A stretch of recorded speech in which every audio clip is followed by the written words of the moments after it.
नमस्कार दोस्तों, मैं आचार्य वसुधा आप सभी का हार्दिक अभिनंदन करती हूँ आपके अपने YouTube चैनल गुरु सप्तऋषि ज्योतिष शिक्षण संस्थान की ओर से।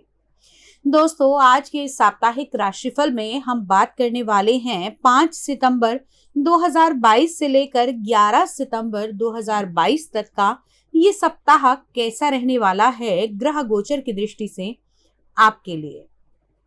सबसे पहले जानेंगे कि इस सप्ताह में कौन कौन से व्रत पर्व और त्योहार आने वाले हैं। लेकिन उससे पहले आप सभी से रिक्वेस्ट करूंगी कि यदि आपने अब तक चैनल को सब्सक्राइब नहीं किया है तो प्लीज सब्सक्राइब कर दीजिए, साथ ही साथ बेल आइकॉन को जरूर दबा दीजिए ताकि आने वाले सभी वीडियो आपको समय से मिल सकें। तो चलिए वीडियो की तरफ आगे बढ़ते हैं, बात करते हैं कि इस सप्ताह में कौन कौन से विशेष व्रत पर्व और त्योहार आने वाले हैं। सबसे पहले 5 सितंबर को शिक्षक दिवस मनाया जाएगा। इसी दिन श्री चंद्र नवमी का त्योहार भी है। इसे भागवत का सप्ताह प्रारंभ भी मानते हैं। दशमी तिथि का क्षय रहेगा तथा 6 तारीख को जो लोग सामर्थ्य हैं वो लोग पद्मा एकादशी रखेंगे, लेकिन वैष्णव जन 7 सितंबर को पद्मा एकादशी का व्रत रखेंगे। इसी दिन श्री वामन जयंती भी है। अब 8 तारीख से पंचक आरंभ होंगे। 9 तारीख को यानी कि 9 सितंबर को अनंत चतुर्दशी का व्रत रखा जाएगा। इसी दिन भगवान गणपति का विसर्जन महोत्सव भी मनाया जाएगा।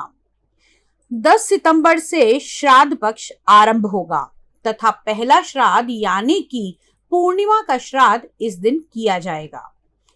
11 सितंबर को जो लोग द्वितीया का श्राद्ध करना चाहते हैं वो 11 सितंबर को श्राद्ध कर सकते हैं। तो ये तो थे कौन कौन से व्रत पर्व और त्योहार इस सप्ताह आने वाले हैं। तो आइए अब बात कर लेते हैं कर्क लगन वाले जातकों के बारे में। कर्क लगन की अगर हम बात करें तो सबसे पहले जानते हैं कि क्या रहने वाली है ग्रह गोचर की स्थिति इस सप्ताह आपकी कुंडली में। आप लोगों के दूसरे भाव में यानी कि आपके कुटुंब भाव में सूर्य और शुक्र गोचर भ्रमण कर रहे हैं। बुध का गोचर चल रहा है आपकी कुंडली के तीसरे भाव यानी कि बल, पराक्रम, दोस्त, मित्र, संबंधियों के भाव में। केतु गोचर भ्रमण कर रहे हैं आपकी कुंडली के चतुर्थ भाव में और चंद्रमा इस सप्ताह गोचर करेंगे आपके छठे भाव, सप्तम भाव और 8वें घर के अंदर। शनि का गोचर चल रहा है आपके सप्तम भाव में और देवगुरु बृहस्पति विराजमान है आपके नवम भाव के अंदर यानी कि भाग्य भाव के अंदर। अब साथ ही साथ राहु आपके कर्म स्थान पर बैठे हैं यानी कि आपके दशम भाव में। मंगल का गोचर चल रहा है आपकी कुंडली के 11वें भाव में। तो दोस्तों, ये तो थी ग्रह गोचर की स्थिति। अब ये जान लेते हैं कि इस ग्रह गोचर का आपके जीवन पर क्या फल पड़ने वाला है, क्या परिणाम होगा इस ग्रह गोचर का। तो चलिए आगे बढ़ते हैं, बात करते हैं ग्रह गोचर के बारे में। सबसे पहले हम जानते हैं कि चंद्रमा लगातार राशि परिवर्तन करते रहते हैं, बड़ी जल्दी ही राशि बदल लेते हैं हर 2.25 दिन के बाद में। तो चंद्रमा की स्थिति से भी हमारे जीवन पर लगातार प्रभाव पड़ता रहता है।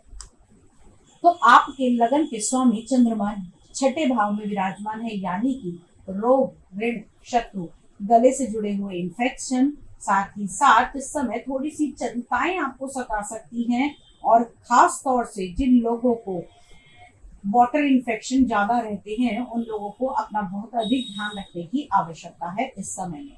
अब बात करते हैं आप लोगों के कुंडली के दूसरे भाव की यानी कि आपके कुटुंब का भाव, आपके परिवार का भाव, आपके लेखन का भाव, आपकी वाणी का भाव, आपके गले का भाव, जिसमें सूर्य और शुक्र की युति एक शुभ संयोग बना हुआ है। आपको इस समय पैतृक संपत्ति से लाभ प्राप्त होगा। आपके बॉस से भी आपको फायदा हो सकता है। नई कोई संपत्ति खरीद सकते हैं या फिर किसी बड़े इन्वेस्टमेंट के अंदर आप लोग भाग ले सकते हैं। अब बात करते हैं आपकी कुंडली में विराजमान बुध देव की, जो कि कुंडली के तीसरे भाव के अंदर विराजमान है।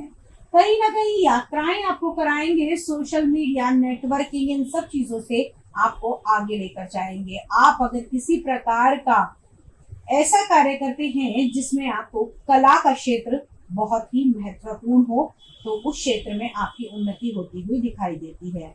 कुंडली के चतुर्थ भाव में केतु का गोचर चल रहा है दोस्तों, तो साथ ही साथ यहाँ पर केतु का गोचर होने से कहीं ना कहीं आप लोगों के सुखों में थोड़ी सी कमी आ जाएगी।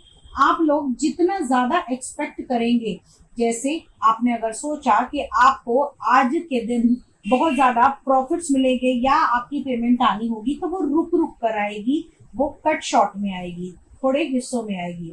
अब बात कर लेते हैं आपके संतान भाव के बारे में।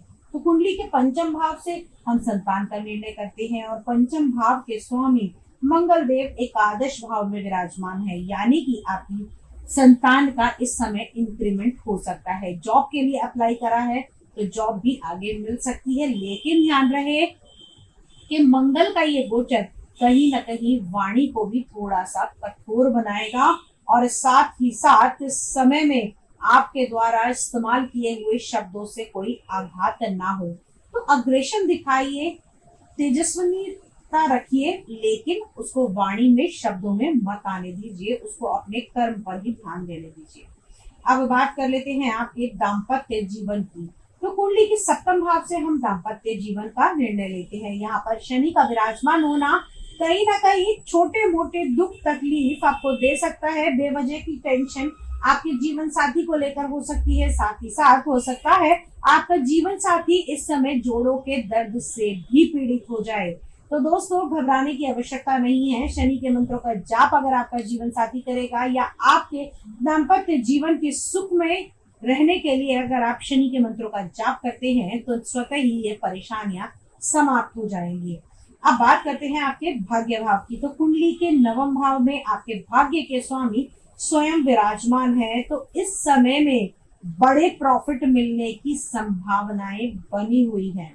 साथ ही साथ इस समय में आपकी इनकम बढ़ सकती है, लेकिन शनि की तीसरी दृष्टि भी इस भाव पर है, तो जो भी कार्य करेंगे थोड़ा सोच समझ कर करिएगा, क्योंकि प्रॉफिट दिखाई बहुत बड़े देंगे, मिलेंगे उससे कम में। तो इन्वेस्टमेंट को सोच समझ कर ही आगे आप बढ़ाइएगा।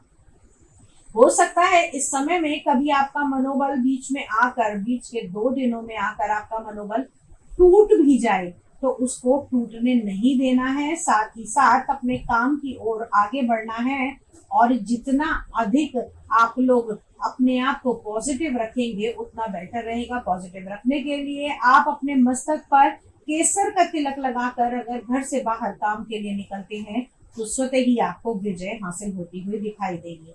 तो दोस्तों, फल तो मिला जुला रहने वाला है इस सप्ताह में, लेकिन हम जान लेते हैं कि कौन सा रहेगा लकी कलर और कौन सा होगा नंबर लकी। तो इस सप्ताह में आपके लिए लकी नंबर रहने वाला है नंबर 4 और लकी कलर आप लोगों के लिए रहेगा व्हाइट कलर।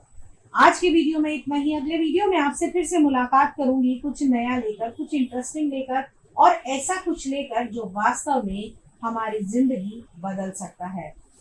अगर आप अपनी कुंडली का विश्लेषण कराना चाहते हैं, घर या फैक्ट्री का वास्तु कराना चाहते हैं, या फिर हमसे व्यक्तिगत रूप से सलाह लेना चाहते हैं, तो हमारे नंबर पे हमें संपर्क कर सकते हैं। गुरु सप्तऋषि ज्योतिष शिक्षण संस्थान में आपका हार्दिक अभिनंदन है। मैं एस्ट्रोलॉजर वसुधा आज यही वाणी को विराम देते हुए विदा लेती हूँ। अगले वीडियो में आपसे फिर से मिलूंगी, तब तक के लिए जय माँ भगवती।